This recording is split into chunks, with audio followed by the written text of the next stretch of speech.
Good morning and welcome to the Thursday edition of the Camnet Breakfast. I'm Patrick Soko and Shalon Kalimbula on the other side.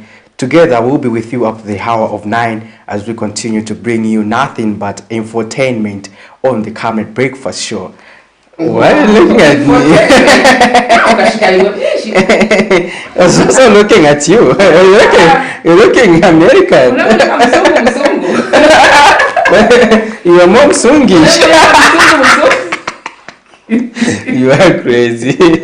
But anyways, very good morning to you, our viewers. Welcome to Eat. When you see these two faces, you definitely know that you're about to have a blast in the morning in relation to issues to do with politics, policy, and everything governance. And today we are talking about the decision by the courts to make, or maybe to decide, the decision by the courts that BOWMAN, LUSAMBO, and Joe Malanji are indeed eligible to contest for these elections. What next? What does it say for our institutions in this country? Where did we go wrong? Obviously, at some point, we had talked about this conversation in so far as BOWMAN and Joe Malanji are concerned. And yesterday, the court made a verdict, and that's what we are focusing our attention on this morning. Remember, you can call us and text us so that we can get to know and understand what you feel, what your perspective is, and generally just have a conversation around this thing, our courts of law and our institutions, with a specific focus on the Electoral Commission of Zambia. Yeah, there you have it. So we'll be getting your views and the topic is on your screen. On Facebook, you can equally do the same by sending us a message. We'll be able to beam your messages on television so that we can read them to others, so that we can get your perspective and your thoughts about this subject that we are having today. And just to get started, we'll go straight into our first segment, the Health Corner. Stay tuned.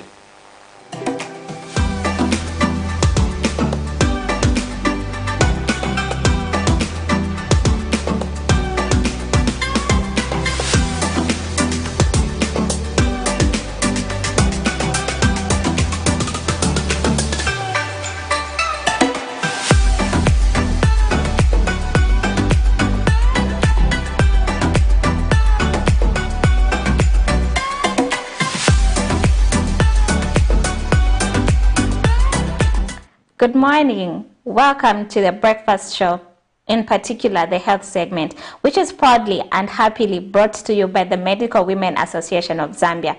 I'm Dr. Chelo Mwanza, a pediatrician.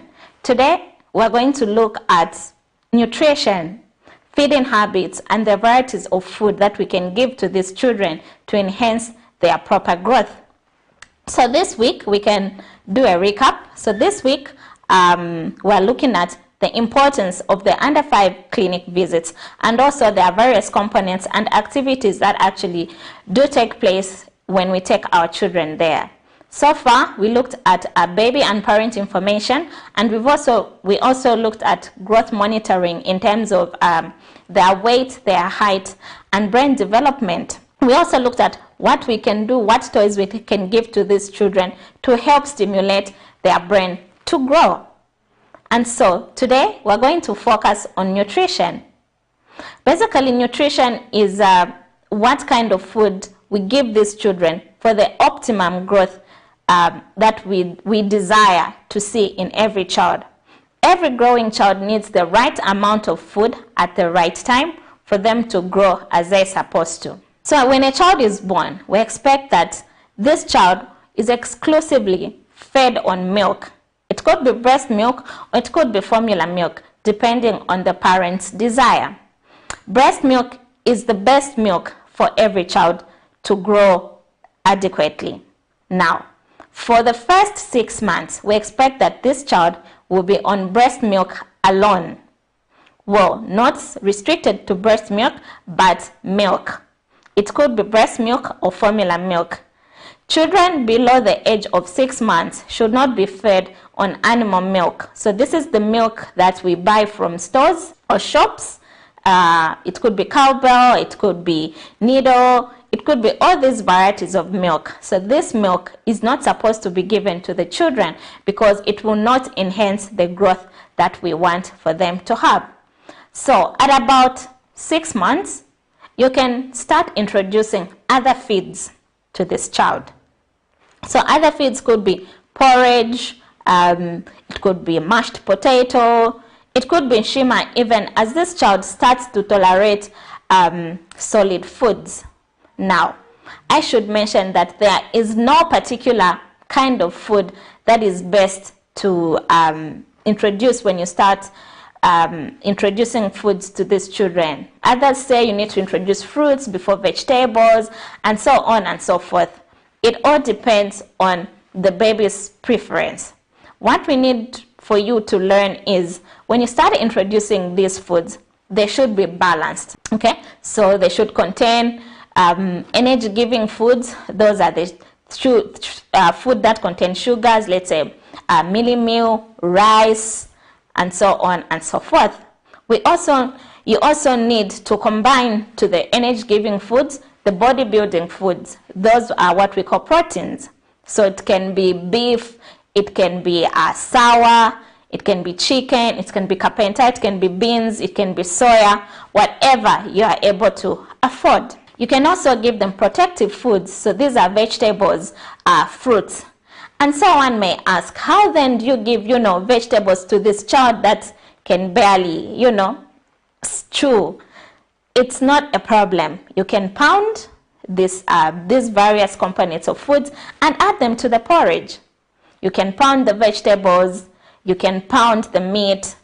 In an event that you have a blender, it might as well work for you. So you may need to blend these various components of food and add them to the porridge. Even as your child starts to tolerate shima, you can give them all these other nutrients even through shima.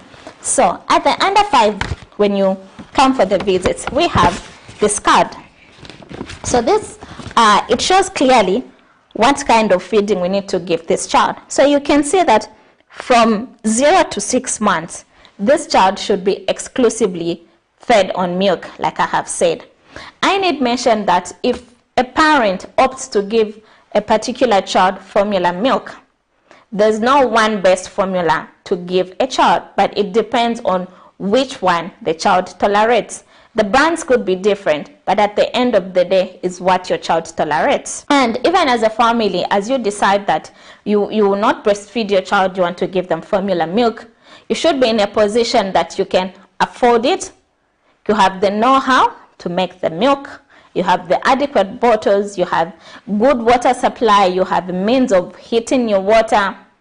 And also that you can sustain. Because as a child grows, their demand for the formula milk will increase. So you should be, as a family, in a position that you are going to afford to buy the much needed milk. Sometimes what we do see is a family might opt to give this child formula milk, but then they make the milk so light that this child does not get the adequate nutrients, and the child ends up losing weight and not growing as they are supposed to.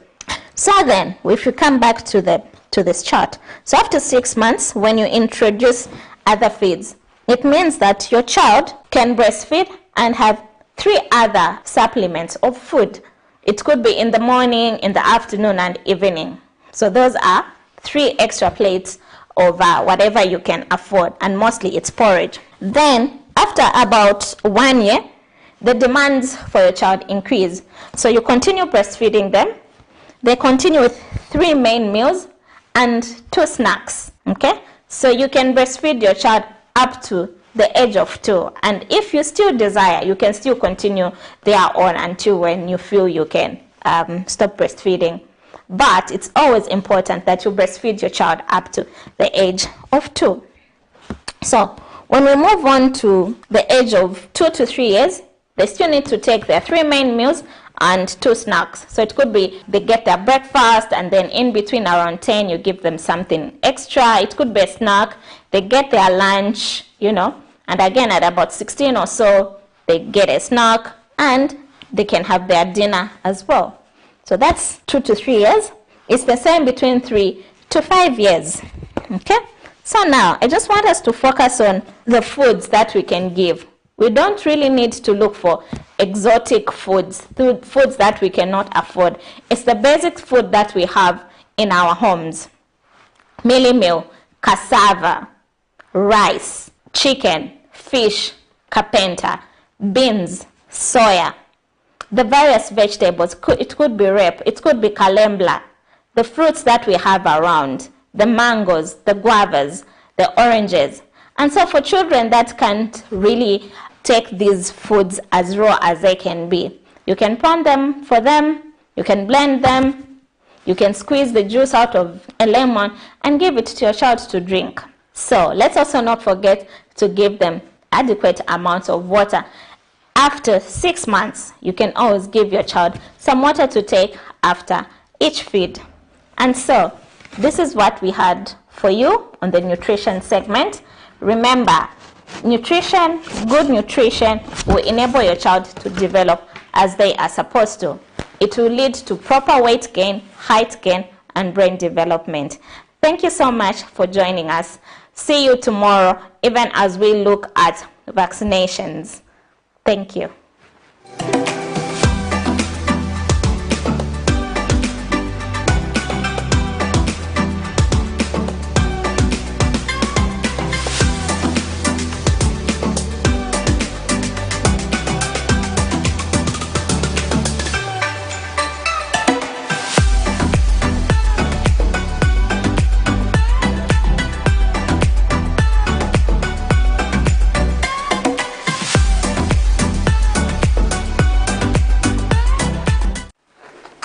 All right, that is Dr. Chelo Mwanza from the Medical Women Association of Zambia.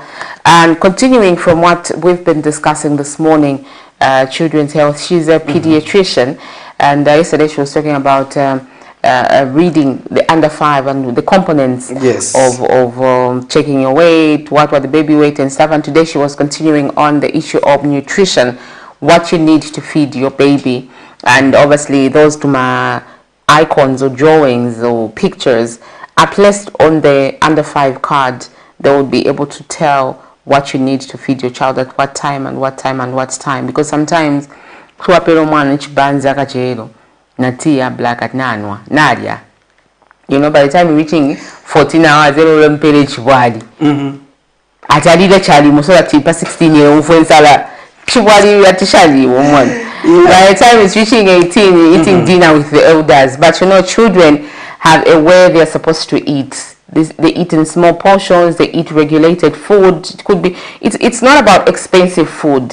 You know, I know when we talk about regulated food, some people would think my yogurt, my ice cream, my shine. I mean, but some of us foods are junky foods. They don't even have any nutritional content. Yes. But they put very simple food that are easily reachable. They put groundnuts there. They put just different fruits. They put bananas there. And obviously Dr. Mwanza was saying you can pound some of these things, mix them up to make them conducive for a child to eat properly.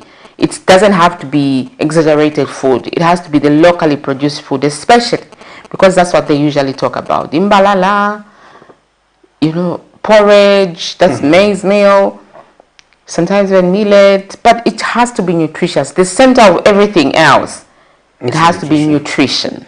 Yeah, quite an important topic there. I hope you managed to get one or two things on how you can take care of your child. It is important that our children grow up healthy. Like Sharon pointed out, it's not about complicated food. Sometimes you just need a little bit of groundnuts to ensure that your child is taken care of. And when it comes to nutrition, because if you give the child porridge that is just mixed with meal, it may not have any nutritional value that can help the child. But if you mix it with groundnut, it's a different story altogether.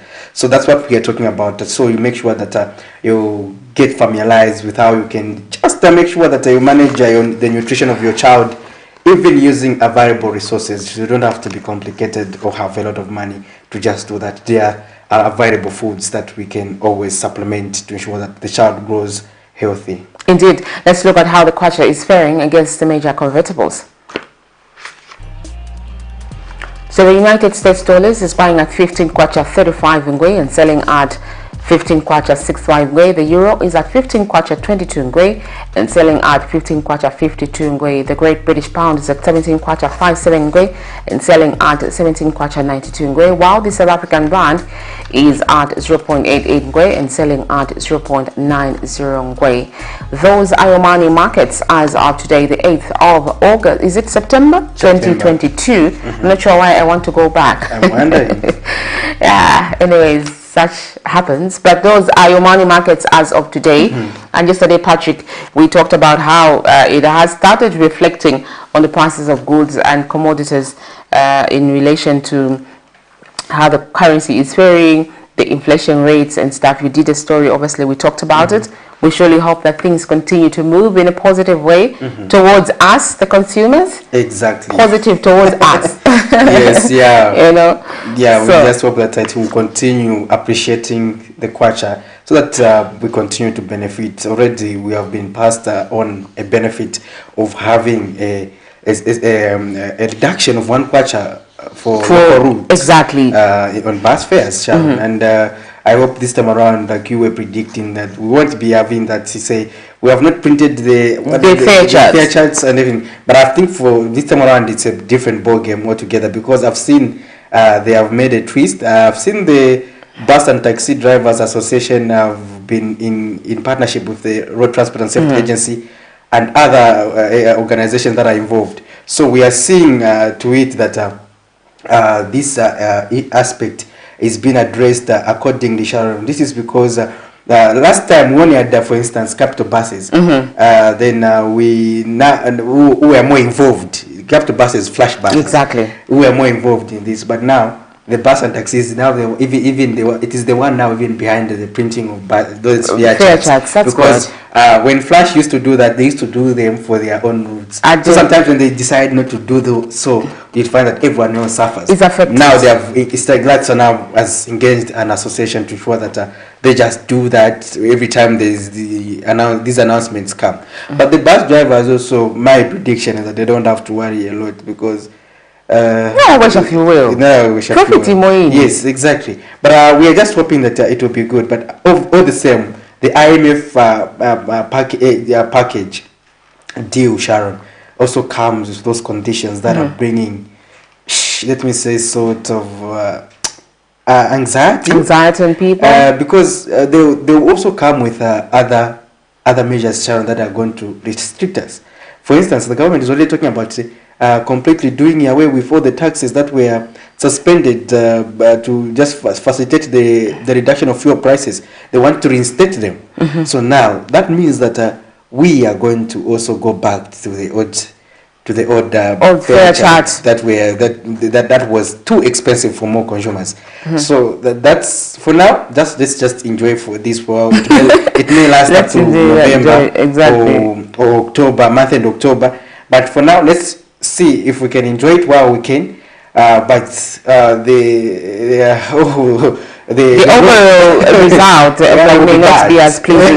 However, talking about the IMF bailout package, Patrick, the Civil Society Data Alliance has wondered why the government could not publish the conditionalities of the International Monetary Fund bailout package before committing to the package.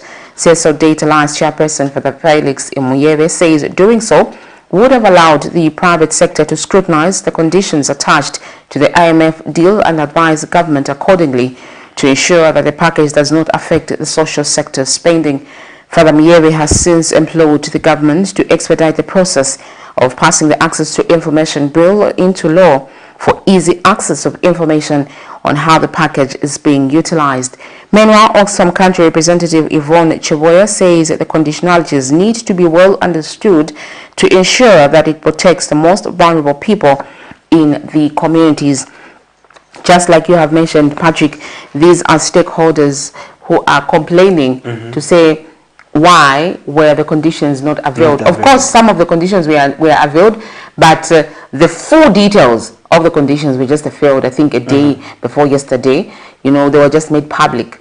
But really, people didn't know. Even stakeholders like civil society organizations, like this is Faramira is actually primarily from Jesuit Center for Theological Reflection, and you know how much these people have been following these things. So this CSO Date Alliance actually comprises of different CSOs. Center for Church Policy and Development is also there, among other civil society organizations. Oxfam is also part of that. You know, so these are big stakeholders. They are wondering. So okay, we had no idea this is what happened. So their concern really is that they should have availed these conditions so that we advise on how best this is not going to affect social sector spending, because that is primarily their concern. And Prudence Shota covered this story. Let's just get to hear and watch and probably understand more on what their concern was insofar as the IMF bailout package is concerned. The Civil Society Debt Alliance has welcomed the approval of the $1.3 billion Extended Credit Facility International Monetary Fund IMF program for Zambia and is confident that the program stands to restore debt sustainability in the country while fostering higher and inclusive growth. The alliance, who briefed the media in Lusaka Wednesday, have however wondered why the government has only published the conditionalities after signing the package, instead of having done so before committing to the agreement to give enough time to stakeholders to read and criticize some of the conditionalities. Proactive engagements are important. This has lacked in the build-up to have. It's a good thing that we have a program, but it's a bad thing that there was no proactive engagement, because at this time, I think it would have been better if all of us had a full understanding, a full appreciation of what we have committed to and what we expect. But now is when we've seen the full report from the International Monetary Fund. This is when we'll sit to digest those conditionalities to ensure that we fully understand how they fit into the forward and backward linkages in the economy.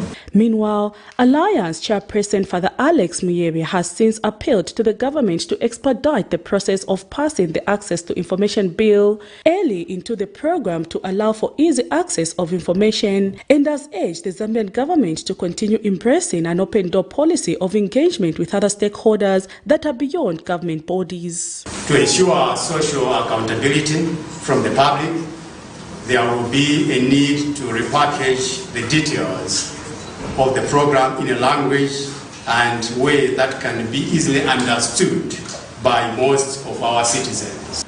There will be need for increased efforts on promoting access to information on the utilization of these resources over the next 3 years. This will be made easier if government expedites the process of passing the Access to Information Bill early in the program. Meanwhile, Oxfam Country Representative Yvonne Chibuye says stakeholders need to read and understand the published conditionalities to ensure that social sector spending is protected. And so yes, whilst we may have social protection programs, we have the social cash transfer program, I think we need to see things that are more responsive and they reflect more in the improved livelihoods of those vulnerable groups that we are concerned about. What we would like to see is an actualization of these reforms of the IMF, to see that surely we will protect the social sector spending, and especially spending that cushions the effects of shocks on the poor. With the conditionalities of the IMF having been published, Zambia's Republican President Hakainde Hichilema has already implored the Zambian citizens to ensure that they make criticisms on an informed perspective. Prudence Chota, reporting for Camnet TV News. Welcome back. You are still watching the Camnet Breakfast Show, and we were zooming in a story coming from the Civil Society Debt Alliance, talking about Zambia's IMF deal, which was necessitated last week. It came to fruition after a long pursuit, starting from the previous administration, the Patriotic Front, and it eventually came to pass under the United Party for National Development Administration, UPND. And just the concerns that were raised are that the government should have actually been more engaging before even signing the deal, in that they needed to inform the stakeholders regarding the conditions that were attached on the bill. And now this is when we are getting to know most of the conditions, like Sharon area alluded to. that this has also seen as if the government didn't want to be transparent when it was handling this matter. Then we've been talking about transparency and accountability, because at the end of the day, the UPND administration is not working for itself or its political party, but for the entire citizens, and Zambians have the right to know the deal and the contents of everything. So lack of proactivity there in terms of informing the people is a concern that was raised by the Civil Society Debt Alliance. Talking about that, Sharon, we are seeing that some of the taxes will be suspended. We talked about the fuel earlier on. And but however, the Minister of Finance also indicated that they won't touch on the subsidies pertaining to the agriculture sector and let's say social protection programs like the social cash transfer. But however, still, most largely, the social cash transfer scheme, you and I know better that it does not accommodate everyone. It's just a portion of citizens. Exactly. Probably 1% of the total population. It's the same with the agriculture sector. It is just about 1 million or close to over 1 million farmers that are on the FISIP. Of which the majority of Zambians are farmers. Yeah, you are farming on your own. You are not even receiving any inputs from the government. And now, if the cost of production or farming inputs is too high, it makes it difficult for you and I to pursue agriculture and contribute effectively towards supporting our families and supporting our communities and overall the nation. So that's another aspect that we are looking at when it comes to this IMF deal.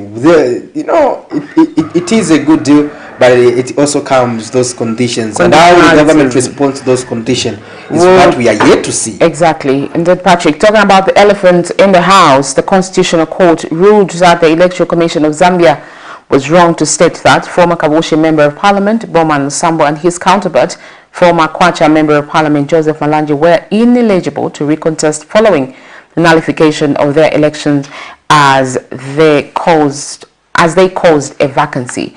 In a majority judgment delivered Wednesday afternoon, the court states that, contrary to a statement issued by ECZ, a nullification is not a disqualification.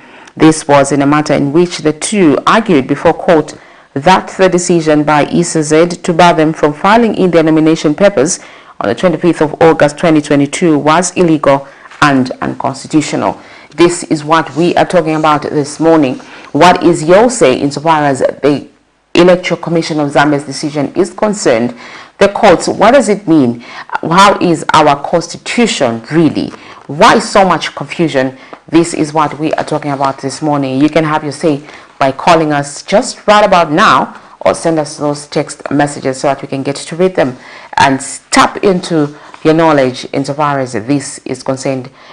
Arguably, it would be nice if at all you attached a legal mind to it, so that we educate one another on these issues. Let's look at this story, and thereafter, when we come back, we continue this very important conversation. The nullification of an election does not amount to the disqualification of a candidate. The Constitutional Court Wednesday morning ruled when it delivered its judgment in a matter where former Kabushi Member of Parliament BOWMAN LUSAMBO and former Kwacha Member of Parliament Joseph Malanji were challenging the decision by the Electoral Commission of Zambia to disqualify their nomination to recontest the two respective constituencies. In a majority judgment, the court has ruled that the two are eligible to recontest Kabushi and Kwacha parliamentary by-elections scheduled for the 15th of September 2022. On the 25th of August 2022, ECZ rejected the nomination papers for Mr. LUSAMBO and Malanji on the basis that they do not qualify to contest the election that were nullified by the Constitutional Court, citing Article 72(4) of the Constitution of Zambia Amended Act No. 2 of 2016. And speaking to the media shortly after the court judgment, their lawyer Makebi Zulu gave his comment on the outcome. We knew very well that our clients were on firm ground even when they went to file their nominations. We knew they were on firm ground. However, following on that decision, the returning officers decided to mislead themselves and take a wrong position to be the right position. Now we have been vindicated that someone is controlling ECZ and giving them wrong opinions as to what the law is. But today, the Constitutional Court has settled that matter with finality. And BOWMAN LUSAMBO and Joseph Malanji will be back on the ballot. We will fight to the hilt until they appear on the ballot because the court has made it abundantly clear. An opposition Patriotic Front acting president Given Lwinda says it's now time for the party to go on the ground and retain the 2 seats. The opportunity, instead of them campaigning, we saw the vice president talking to 5 people and going to kneel down before pastors, going to go and expose how this government cannot even attend to sewer lines. She was doing that to campaign at the disadvantage of Malanji and the disadvantage of Lusambo. We therefore demand that the ECZ today notifies the country that they have postponed the holding of elections in Kabushi and in Kwacha so that they give the 2 candidates sufficient time to go and canvass for votes. Meanwhile, Mr. Given Lwinda was called on ECZ to ensure that the 2 are back on the ballot papers. Today, the law has been clarified that a nullification of a seat does not amount to a disqualification of a candidate. This is history, and I'd like to thank the ECZ for coming to court today and listening to this judgment. What we do now is to call upon the ECZ to do what the Constitutional Court has directed, to make sure that they put BOWMAN LUSAMBO and Malanji back on the ballot papers for Kabushi and Kwacha constituencies respectively. At the end of it all, it was all joy for Mr. Malanji, who could not help but celebrate after hearing the court's ruling.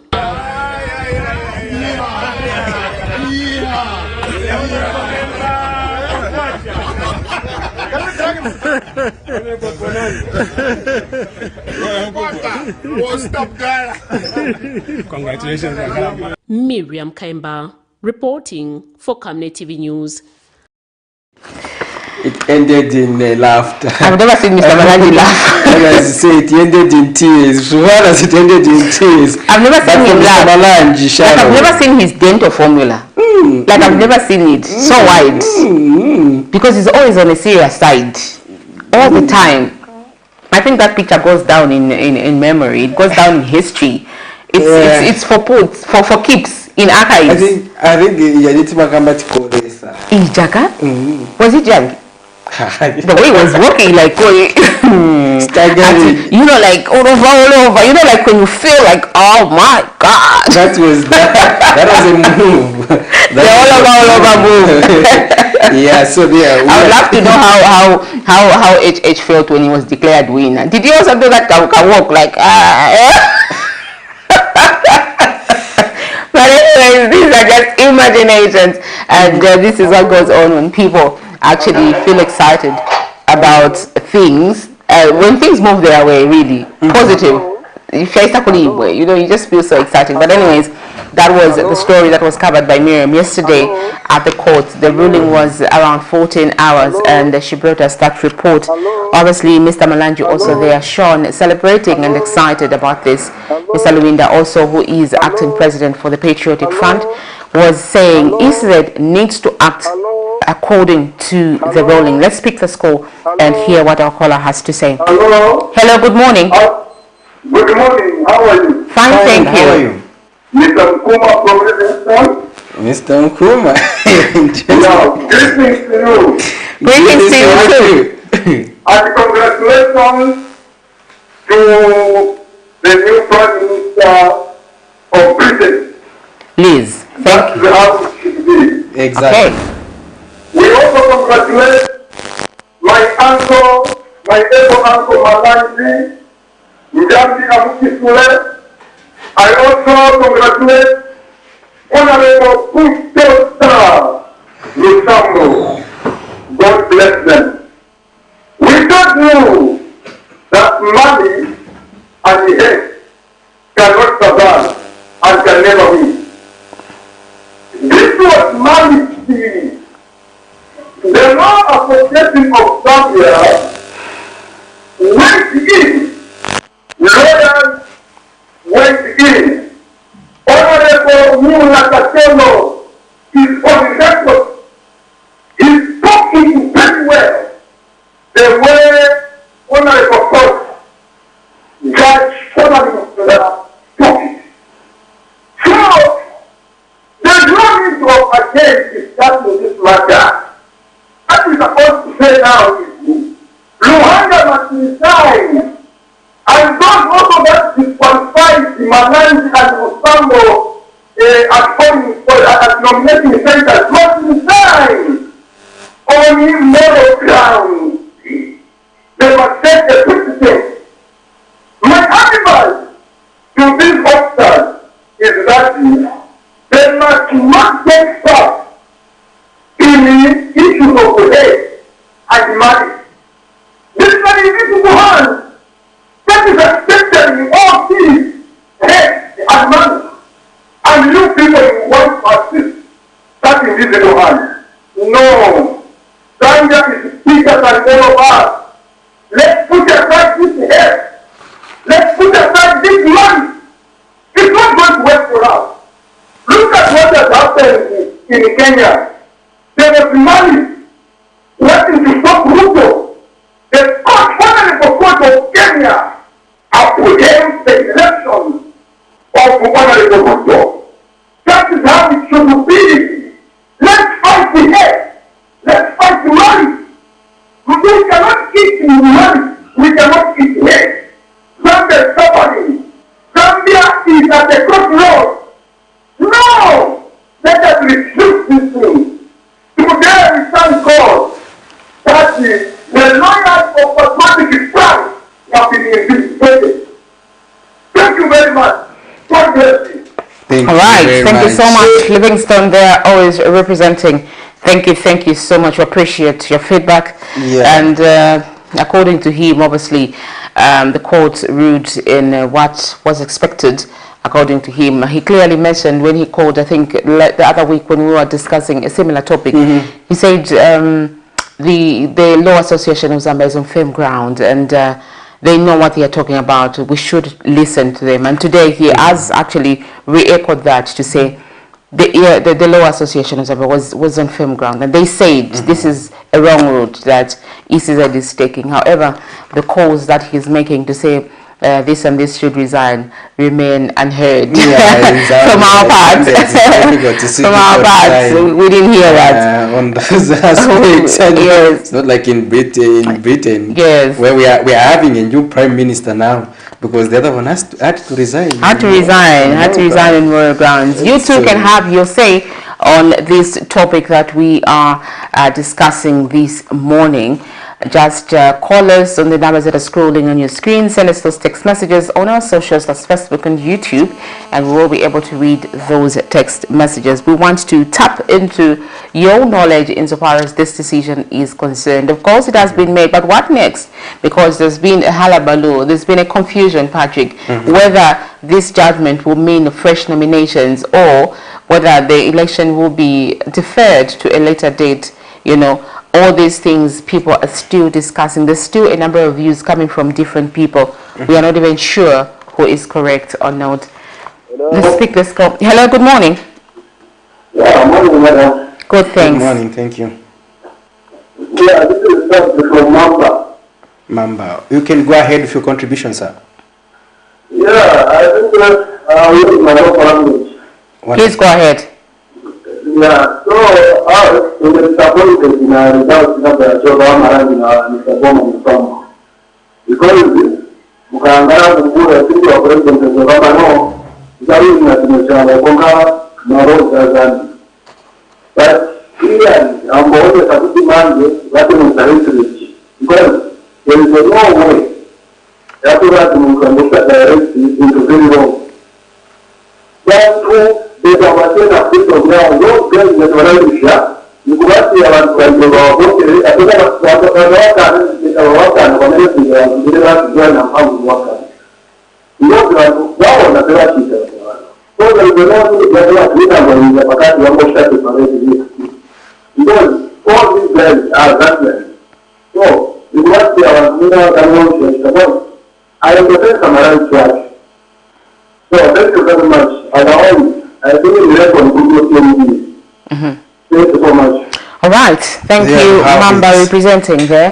Thank you so much. Remember, you too can call in and have your say on this conversation. We are discussing the Constitutional Court's decision that Joe Malanji and BOWMAN LUSAMBO are indeed eligible to contest for these elections. What next is going to happen? Are they going to call for fresh nominations? We haven't heard from ECZ yet. At least it's almost 24 hours, almost.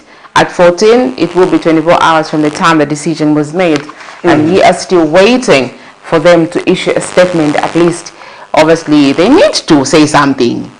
Patrick, they need to say something. They need to. They said either to say we accept the Concord's ruling and this is the way we are going to go, or even just saying we are going to continue with the election, but then if they continue the election, they treated certain people unfairly. It's not that those people didn't go to file in their nominations. They went to do that. They were just stopped. They couldn't just accept their papers. Let's pick this other call. Hello. Hello, good morning. Hello, good morning. Please tell us your name and where you're calling us from. I'm Mrs. Zulu. I'm calling from Chingola. Mrs. Zulu, thank you so much. I'm very excited. A woman has called. Yes, my question is, I think goes to ECZ. The ECZ, how flexibility are they going to be come general elections in 2026? Are the elections going to be free and fair with the way they are going now? Because those people at ECZ, they got the lawyers. Those lawyers, are they really qualified? Thank you so much. Right, thank you so much, Mrs. Zulu. You see how women think, huh? Very clear. So, by 2026, no. Sharp. Yeah. You know, we understand it's an issue of credibility, elections. She's expressing concern over that. Exactly. Yeah, we understand. You know, these issues. It's about interpretation of the law. They say this constitution is one of the confused constitutions we have ever had as a country, owing to a number of lacunas that it possesses, and it continues to confuse us further. Exactly. And so probably even the ECZ they were confused. In fact, the way interpreting, according to them, the law that governs them to manage elections. However, the PF sought an independent mind, and that's through the judiciary, where they were there to go to the courts to seek interpretation, to say, but how does ECZ judge us this way? Is it fair? So now the court on the other side said, no, we think ECZ was not in order. So, but that's the way justice is. It's about two sides of a coin, and we always have to argue your case. And like talking about credibility by Mrs. Zulu, they are asking, let's say the 2021 general elections, 2026 rather. Are they going to be fair? They're going to be free and fair. Now to be in August 2026 on is it on the 12th as well? But we see it as a. It's a question, really. It's a question that actually makes a lot of sense. It all depends on how the electoral body tries to clean itself. And just to make sure that it upholds its reputation. Remember, Sharon, this is the ECZ that has a good reputation in the region in terms when it comes to managing elections, so that you cannot take away from them. But incidents like this, like Mrs. Zuru has said, tend to take out some of the credits they possess. So it's about them now as an institution. How do they intend to inspire Mrs. Zuru to believe that the election will be free and fair? They work accordingly. So you too can add your voice. Remember, we said democracy is about tolerating views you do not like from someone you might not like. So give us your perspective as we take in various perspectives on this program. It does not mean that your perspective is the only one that is right. It's perfect or not. We are just trying to share knowledge and just understanding of this subject, and just to share how we are thinking following that the court's verdict. Indeed, Patrick, very, very well spoken. Mrs. Zulu there is very, very critical, and she actually thought about it very thorough, I must say, Patrick. You know, ECZ has lawyers.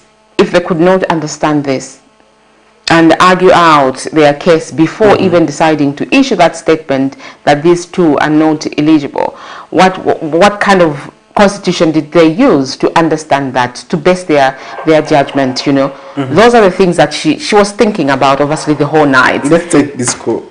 Hello, good morning. Hello. Hello, good morning. Good morning, sir. I'm saying, I find your journey to be like the red South Matthew. Oh, okay. Just.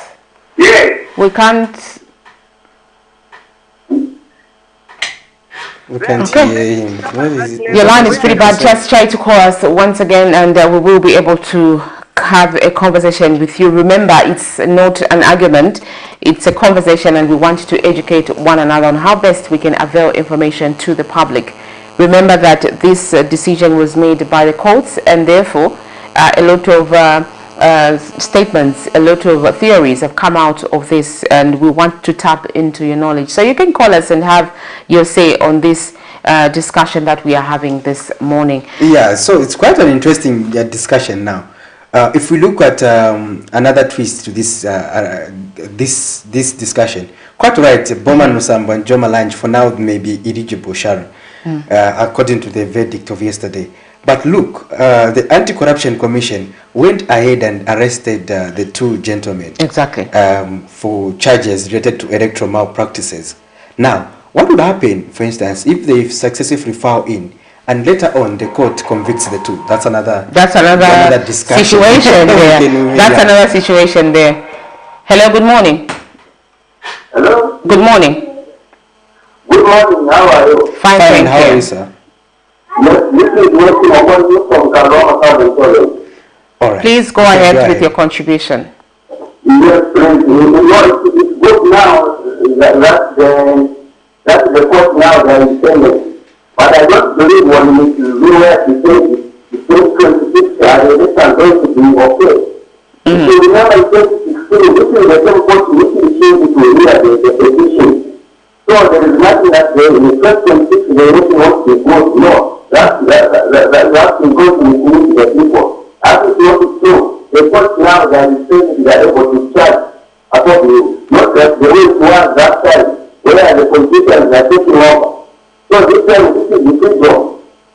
Thank you. Kalomo, all right, listen. thank you. And Kalomo representing the Southern Province is doing fine this morning. Yes, it is. Yeah. And you see, divergent views. That's what I was Exactly. just talking about. It's just making your point count. You can, So we you can educate- differ with exactly. someone. You say, oh, because our previous caller just disagreeing with Mrs. Zulu. You understand? It's a no. To say no. It's not true. But how would you The do courts that? are seemingly very independent. at the And for moment. me, yes, it simply shows that the judiciary is working independently without any influences. And that is good for the country. And that's what President Hakainde Hichilema has espoused in his leadership, to say, let's govern by the rule of law.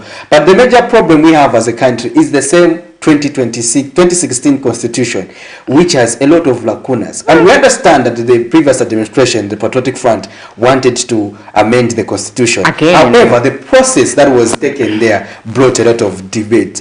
That was under the Bill 10 concept. And the Bill 10, the constitution of the stakeholders, many others are disagreed to say it was a political agenda to just stifle the opposition and just limit the opposing voice and bulldoze the interest of the governing party by then. That was the perception, and we could not reach consensus. And in the UPND administration, we have also heard to say they will be undertaking constitutional reforms. As they undertake constitutional reforms, so these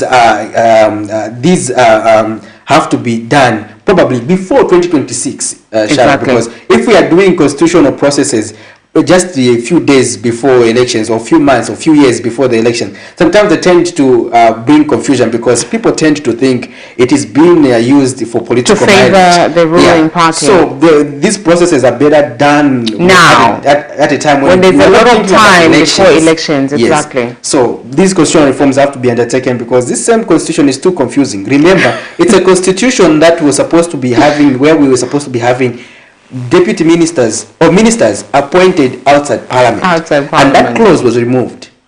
And sometimes the way these things operate is that when you tamper with one clause, it tends to also affect another Affect clause. another clause, All those exactly. things. So, but those are some of the things that were removed while we were trying to enact the constitution. Remember, it is a constitution that also brought confusion, including to the people who thought they were doing the right thing. They ended up removing allowing a clause that prescribed, for instance, the grade 12 certificate, and the others were shown the door out. It has worked against them because of the same constitution. But you see, that's where we are talking about. When making laws, we have to be making laws that favor the nation, to everyone, not the Sharon laws. Yeah. That way we tend to bring confusion, and those are things we need to consistently address as a country.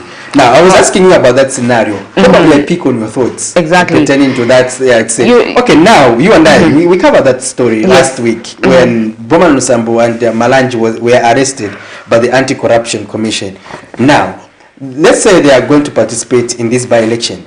Now, what happens again if they are found wanting, given that they are found wanting on those cases that they'll cancel the election, does it mean that they want probably at a time when the elections are already done, does it mean that they will cause another obviously? How do you have an MP that has been arrested?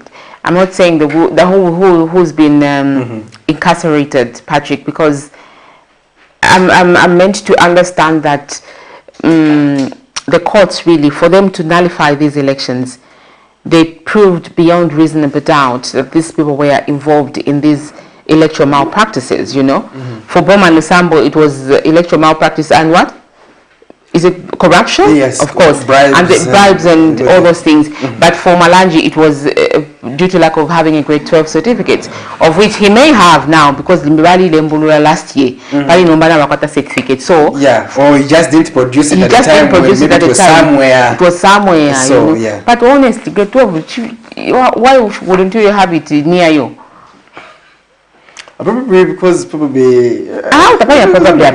we should not show. You're the ones who even brought in that clause. You're the one who even brought in that clause. Your administration is the one that's brought in the clause of saying grade 12 certificate. So you needed to put the documents near. Let's pick that call. Hello, good morning. Good morning. Are you able to move away from your TV set? Morning, okay, thanks. There's so much feedback. I'm alright, thank you. There's so much feedback. Kindly move away from your radio station or your radio set or your TV set.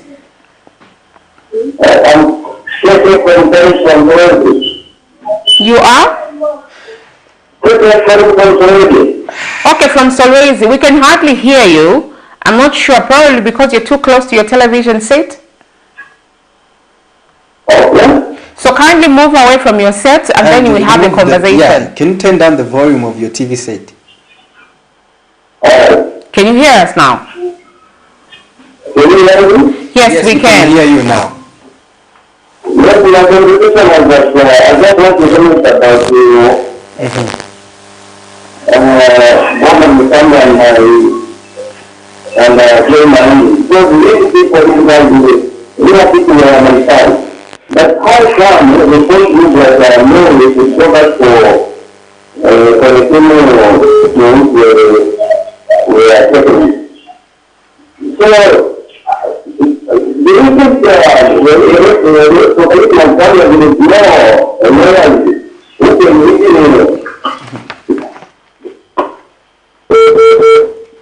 he was wondering about the judgment. Yes, you know, that's what basically he's saying. Like, why would you, like what I was saying, like ECZ, even the other man, is it from Livingston, our ardent caller from Livingston, he said that, no, it wasn't. It was another caller who said, don't we have lawyers, as ECZ, don't they have lawyers who could have advised them before they even decided to go that route? They have a legal department. They have a legal department. How credible are those lawyers to allow the institution to go further for something that is going to just embarrass them or bring the name of the institution into disrepute?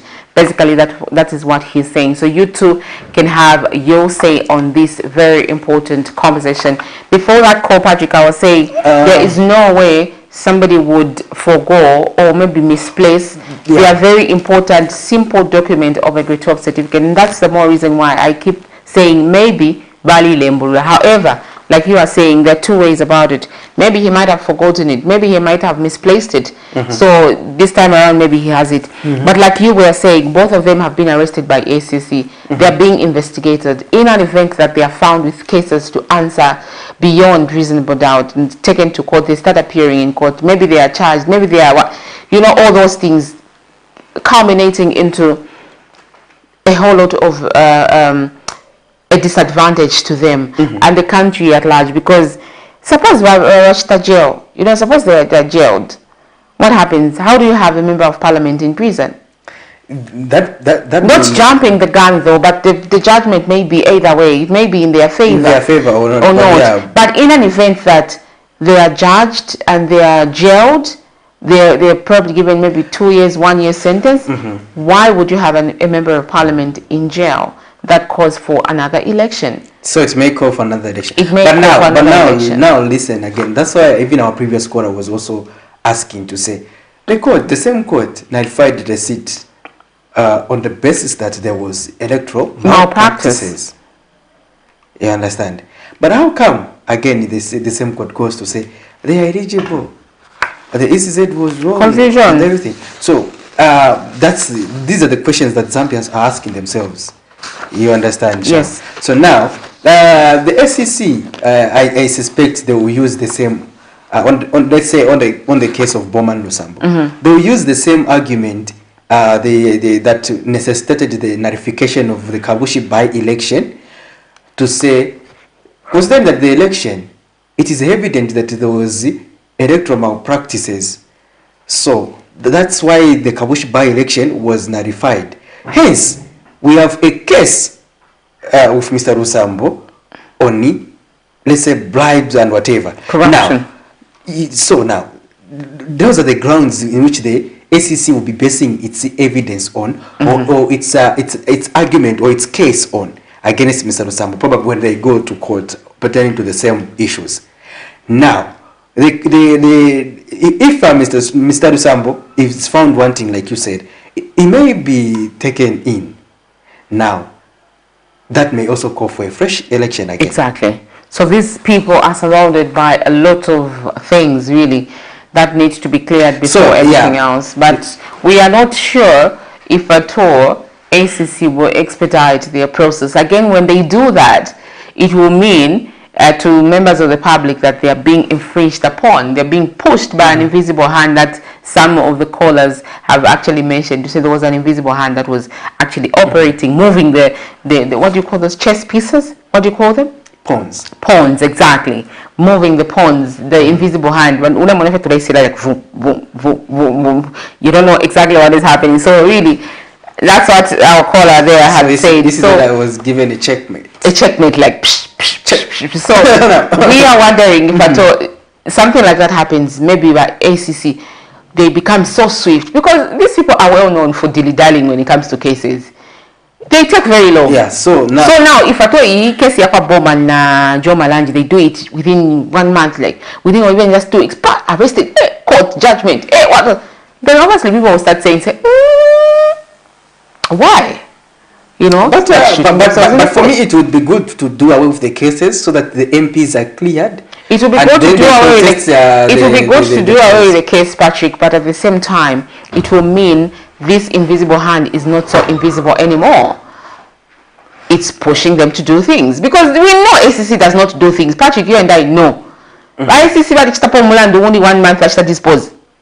No, it's not about them. It's just about the court system. Remember, you and I have been on this platform. So of course, that same court system, same court system will definitely have an invisible hand, because we all know the ACC, we all know the court processes, we all know the police. The Pamela issue is still being under investigations. And I mean, why would this be swift?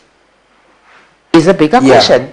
So we have cases that drag before the courts. Exactly. But we just hope that it will be expedited, because it is emanating from an election issue, because those two should not. If they want to contest an election, of course they want to clear them. as fast as possible, so that their names are cleared, so that people can go and vote for them in peace. All right, you're watching the Camnet Breakfast and In Conversation today. This morning, we are talking about the verdict that was passed by the Constitutional Court that Joe Malanji and BOWMAN LUSAMBO are indeed eligible to contest for these elections. You can have your say. Send us those text messages on our socials as Facebook and YouTube, as well as call us direct in studio and talk to us. For now, though, let's take a short breather in the name of a story where over 7,000 residents of Nakatindi Ward in Chongwe district of Lusaka province are depending on water browsers as a source of water due to a growing population against a few available boreholes. In an interview, Nakatindi Ward Councillor Akashi Stali says this has left residents traveling far distances in search of water. Let's look at this story, and thereafter we continue with this morning's conversation. Good morning.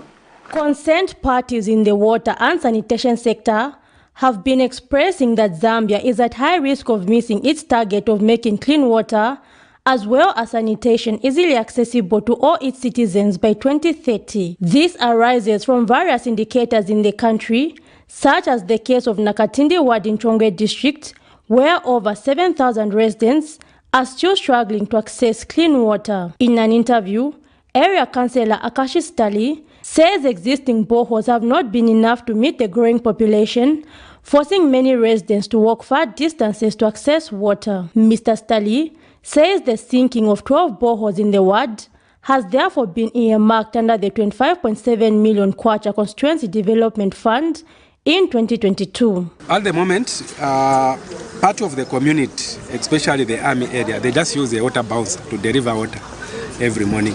And then these others, we have a few bores that are in far places. You find that people move a number of kilometers to go and search for water. The population in the past, relying on the past census, we have an update soon, but in the past, we were close to 7,000, over 7,000. The Nakatindi Ward Councillor asked that as part of addressing the high youth unemployment levels in the ward, a number of youths have been sent to Chiwota Skills Training Center to acquire diverse skills. The councillor asked that there is need for these youths to be accorded opportunities to work on various national projects once they complete their training. What we have done actually, we have even in Nakatindi, we have Nakatindi youth clubs. The youth themselves, they've formed a cooperative. And what we intend to do under CDF, we are trying to promote even local investment, local investors, local companies, even local skills manpower. We will not allow that we have someone from outside when we have our own that are not running around.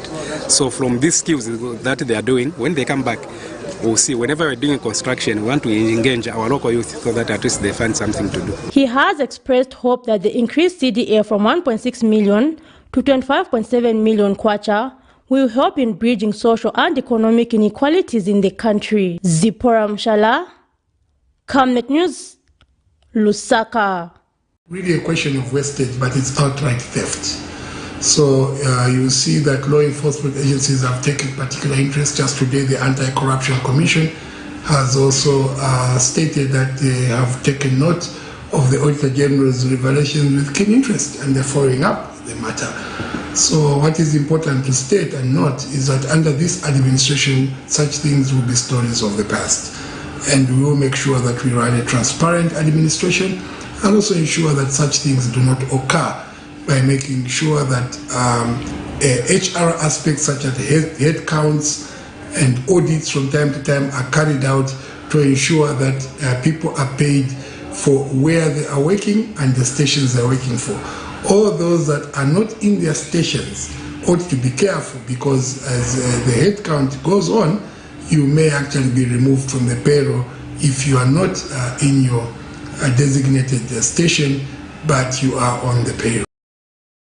We remain greatly concerned that we have continued to see loopholes that are leading to loss of resources that would have otherwise gone to other more needy areas.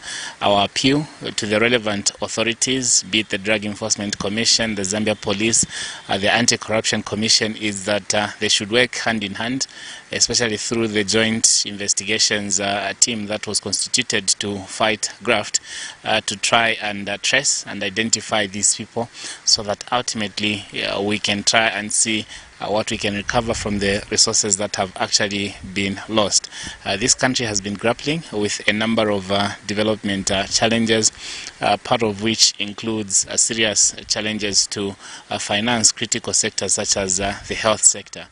We can't afford to have a situation where we have pensioners that have already been paid, being indicated that some are equally still receiving payments. That's an abnormality that needs to be corrected so that we can ensure that the resources that are realized are channeled to the right places. For immediate coverage of any breaking or latest news in Zambia and around the world on Camnet television, call the numbers on your screen.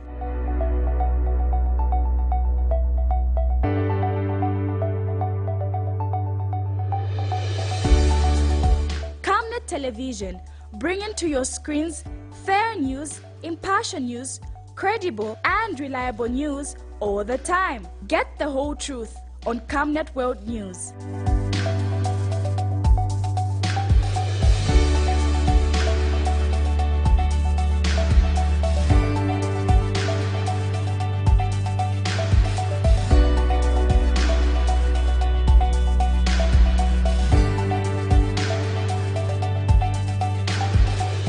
Camnet Television, not just another channel.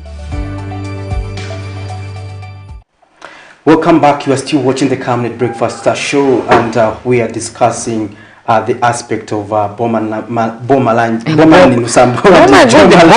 BOWMALANJI. Did you just create a new name for them? Yeah, that's a shortcut for the two.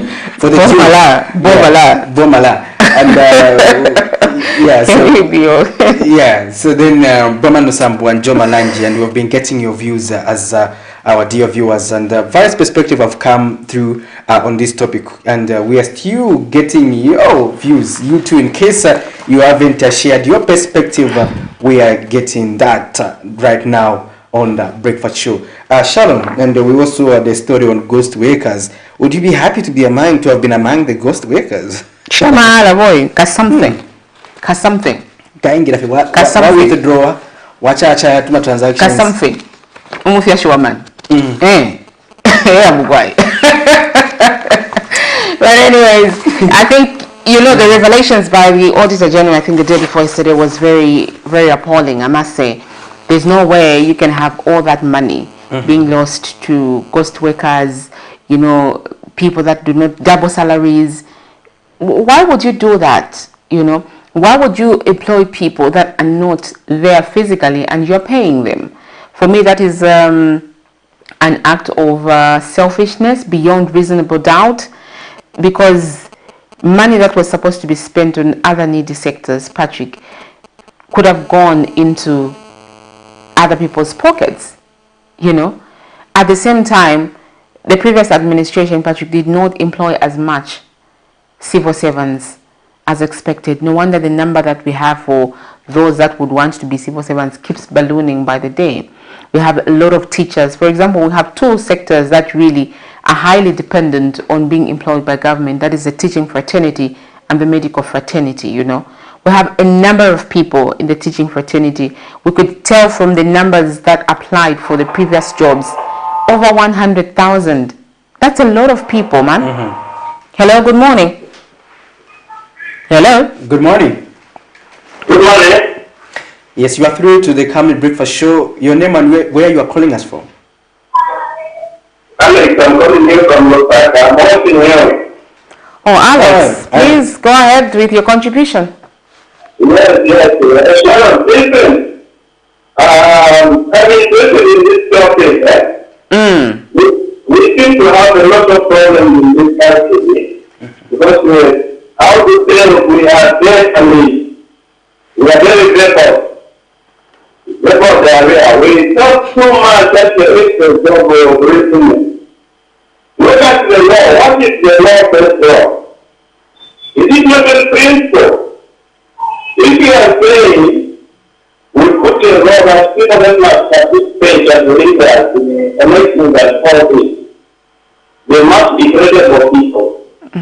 This credible people, if you for not in activities to get, for example, political leadership. And the court brings that away and fair in that participation. Why should we keep on going backward and forward that these people always get that? The sentence was, the gentleman right, it was not faithful. So when I make to tell everybody about it, it's not under the bridge. They are not eligible because they are not reliable. The principle that CPIC, have taken something unlawful. But still, let's get on with the last one. We're not talking about the sentence. If people wanted to say, no, nowadays, we can arrest and that thing up. The law is very clear on the principle, nothing to do with interpretation. Thank you. Before you go though, so what are you saying about, in a nutshell, the court's decision? What's your verdict on it? Were they okay? Were they correct? Did they do the wrong thing? I can't get you clear. Hello? Yes. I can't get you clear. What I'm saying. You see, even the party is not very straight.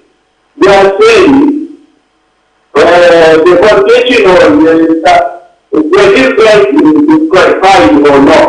But they are saying the judgment for that, their elections were verified. But see, the thing says, we are saying, this is the safety, they will disqualify the patient, they will not to disqualify. They are making it happening, meaning, that's the principle. What was the principle when being disqualified? The principle of malpractice. If it's malpractice, then it's okay. If the case is closed, they are not legal. Okay. All right. Thank you so much, Mr.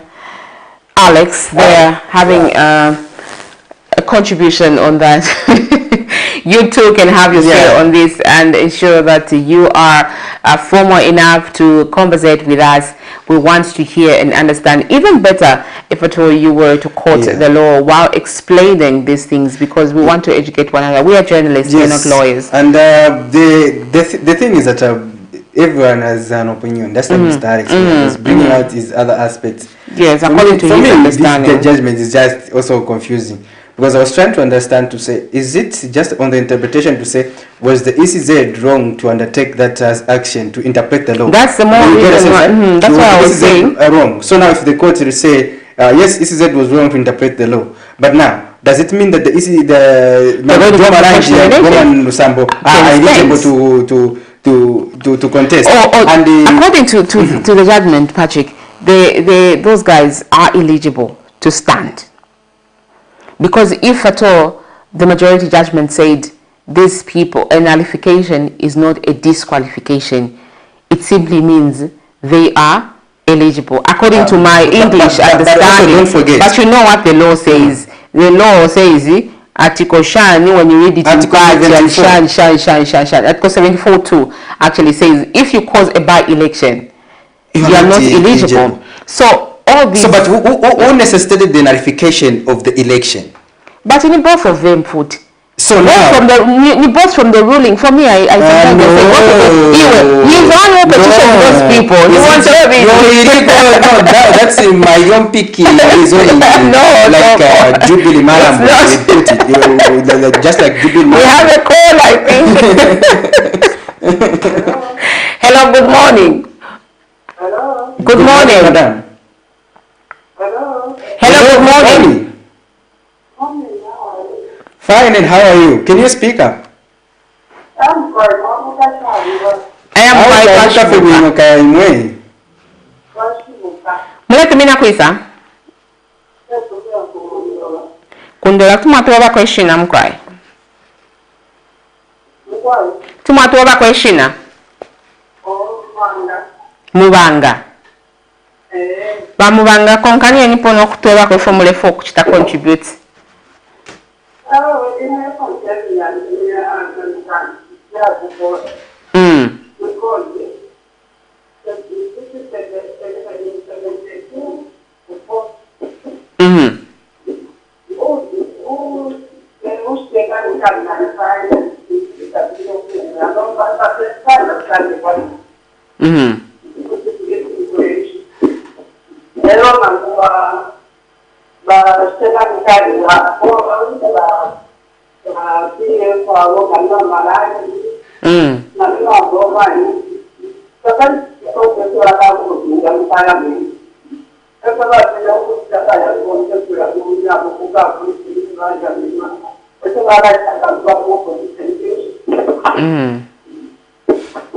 That's a question there from.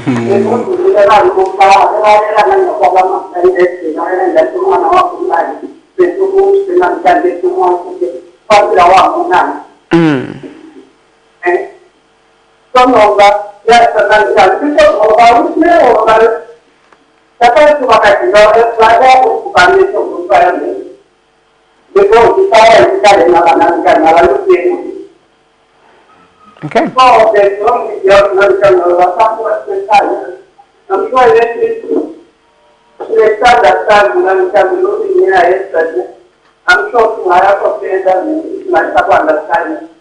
Okay. Thank you so much. Ramubanga calling from Copperbelt there in dollars, to be specific, I think. And she is asking really exactly the same thing I was saying, like there's so much interpretation going around there. And just to quote one of our able source, Mr. McDonald Chipenzi, Gears Initiative Executive Director, who actually issued a statement yesterday and submitted to say this does not mean that it calls for fresh elections. So we want to understand really, because there's a lot that is going around. Obviously, BOWMAN, LUSAMBO and Joe Malanje are being represented by able lawyers, the Makebi Zulus of that world, and Tutu Angulube. They needed to make people understand after that to say, does this mean we are calling for fresh nominations? Because when we saw Given Luwina, who is acting Patriotic Front president, he said, we are now calling for ECZ to denounce this election slated for 15th and call for fresh nominations, meaning that in court, that wasn't part of the ruling. No, it wasn't. It wasn't part of the ruling to say we now order ECZ to call for fresh nominations. That's why these courts are bringing further confusion. It wasn't part of the ruling. They gave the verdict. They didn't indicate further to say these people should do contest or not. It wasn't part of that. Even now, they haven't clearly stated this is a do fresh nominations and because really all that was supposed to be part of the judgment. Of course, they are eligible to stand, but is Electoral Commission of Zambia going to call for fresh nominations? Are they going to be included on the printing or on the ballot papers? We played the story again. Then maybe we come back.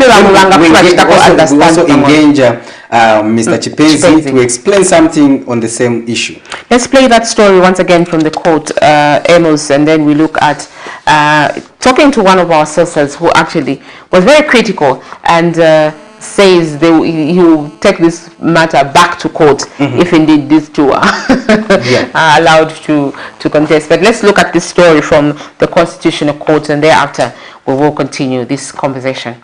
The nullification of an election does not amount to the disqualification of a candidate.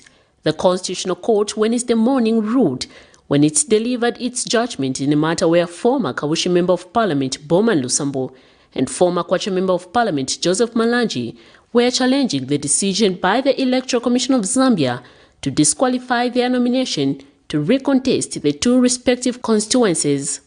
In a majority judgment, the court has ruled that the two are eligible to recontest Kawushi and Kwacha parliamentary by-elections scheduled for the 15th of September 2022. On the 25th of August 2022, ECZ rejected the nomination papers for Mr. Lusambo and Malanji on the basis that they do not qualify to contest the election that were nullified by the Constitutional Court, citing Article 72(4) of the Constitution of Zambia Amended Act No. 2 of 2016. And speaking to the media shortly after the court judgment, their lawyer Makebi Zulu gave his comment on the outcome. We knew very well that our clients were on firm ground even when they went to file their nominations. We knew they were on firm ground. However, following on that decision, the returning officers decided to mislead themselves and take a wrong position to be the right position. Now we have been vindicated that someone is controlling ECZ and giving them wrong opinions as to what the law is. But today, the Constitutional Court has settled that matter with finality. And BOWMAN LUSAMBO and Joseph Malanji will be back on the ballot. We will fight to the hilt until they appear on the ballot because the court has made it abundantly clear. An opposition Patriotic Front acting president Given Luinda says it's now time for the party to go on the ground and retain the 2 seats. The opportunity, instead of them campaigning, we saw the vice president talking to 5 people and going to kneel down before pastors, going to go and expose how this government cannot even attend to sewer lines. She was doing that to campaign at the disadvantage of Malanji and the disadvantage of Lusambo. We therefore demand that the ECZ today notifies the country that they have postponed the holding of elections in Kabushi and in Kwacha so that they give the 2 candidates sufficient time to go and canvass for votes. Meanwhile, Mr. Given Luinda has called on ECZ to ensure that the 2 are back on the ballot papers. Today, the law has been clarified that a nullification of a seat does not amount to a disqualification of a candidate. This is history, and I'd like to thank the ECZ for coming to court today and listening to this judgment. What we do now is to call upon the ECZ to do what the Constitutional Court has directed, to make sure that they put BOWMAN LUSAMBO and Malanji back on the ballot papers for Kabushi and Kwacha constituencies, respectively. At the end of it all joy for Mr. Malanji, who could not help but celebrate after hearing the court's ruling.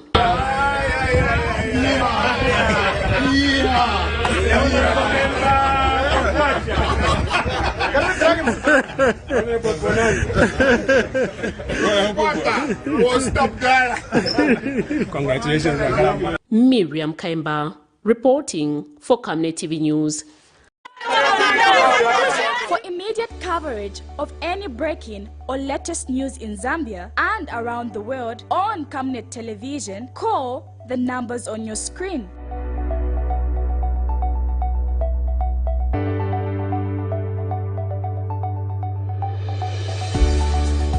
Camnet Television, bringing to your screens fair news, impartial news, credible and reliable news all the time. Get the whole truth on Camnet World News.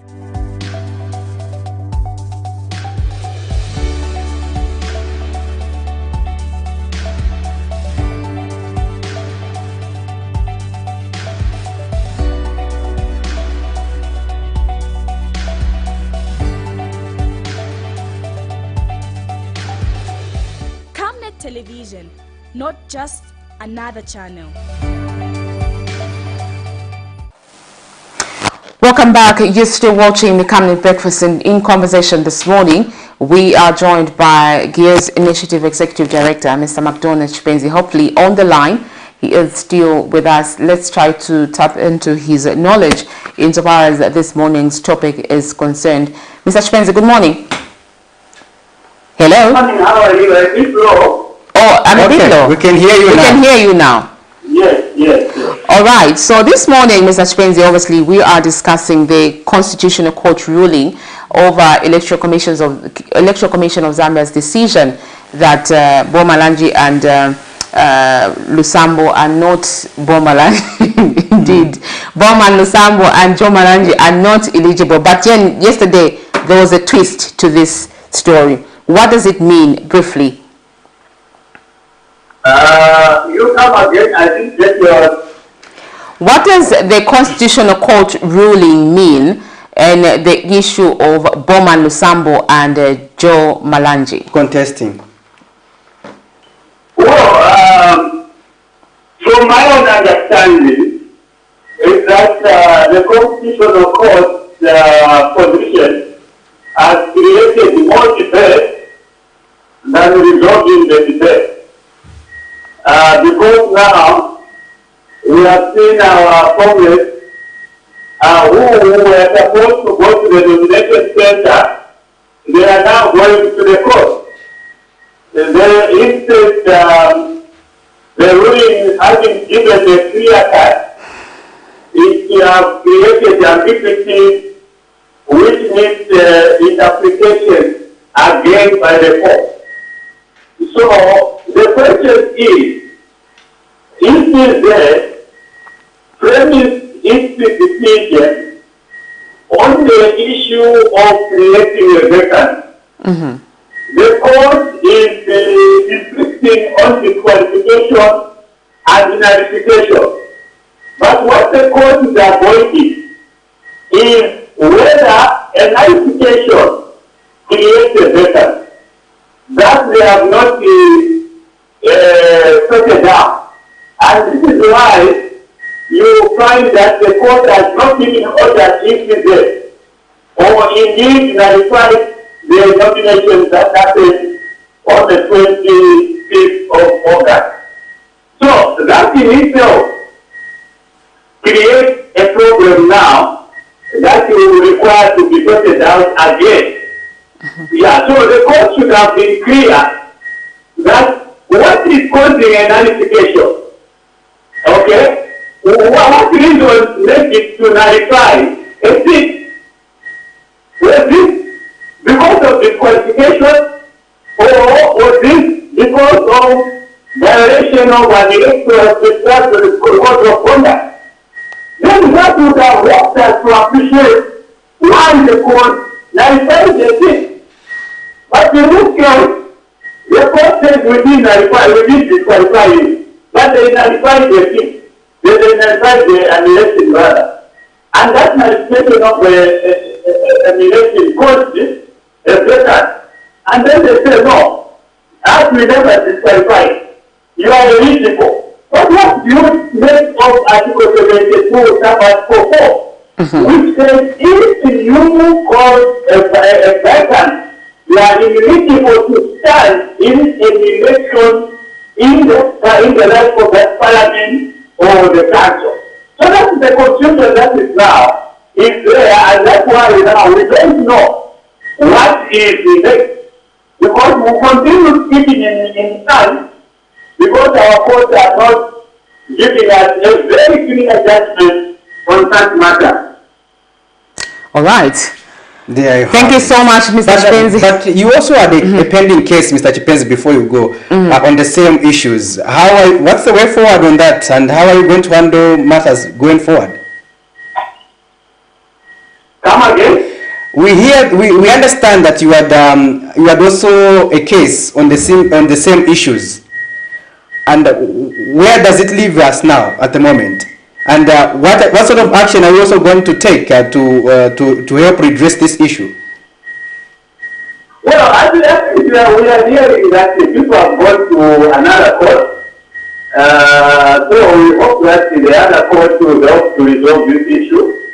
But at the end of the day, it clearly shows that our constitution needs agents' attention, because the way we are moving, we are going to create one day a serious crisis in our country. So the area this thing is sorted out, the better for us to move in a direction that will create harmony, constitutional harmony, and also social harmony, political harmony, electoral harmony.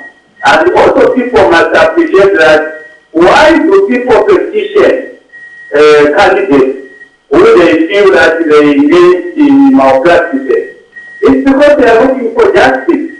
Now, if these people whose elections have been nullified are allowed to contest again in the same parliament, then why do we go to petition them? Is it just a waste of time, a waste of money, and a mockery of justice? So, if there are no sanctions attached to a candidate who is being implicated, then let's forget about petitions and remove it from the situation. Okay.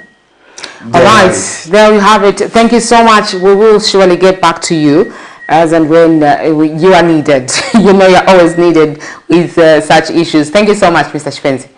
Yes, thank you so much. Thank you. All right. We surely hope our Ndola Kola Mubanga. Namu for hopefully Mubanga. That is Gear's initiative. He is an expert in these issues, and he actually challenged ECZ before this case was heard to say if indeed these guys accept the nominations of BOWMAN, LUSAMBO and Joe Malanji, I will take them head on with the institution that I represent to court and just help them understand. But then with this outcome, even himself says the judgment did not specify or did not direct ECZ to cancel these elections or maybe to call for fresh nominations. It's just quiet on that. Yeah. It has only said these guys are eligible to stand because a nullification is not a disqualification. So at the end of the day, you may find that the excitement that is not as it should actually. Yeah. So the judgment, like Mr. Chipen said, has brought just more confusion. More questions that remain unanswered. Exactly. So anyway, we'll continue to delve into these issues. So today, just make sure that you get to watch the Camnet main news as we seek various interpretations on this matter from constitutional experts to just get their perspectives regarding this judgment that was passed by the Constitutional Court. And this is where we are coming towards the end of our program. We want to thank you, those of you who managed to call in to just give us your perspective. We value your contribution as usual, and until when we come back next week. But before I do that, I'll allow Sharon to say bye-bye to you. You've already said your byes. All right, thank you so much for watching Camnet TV. Join Prudence Chata tomorrow on the Business for Breakfast, where she will discuss obviously a number of issues relating to the IMF bailout package and the conditionalities that are attached to that. She will bring in stakeholders that will help you and I understand these issues even better. Thank you so much for watching. Once again, good morning.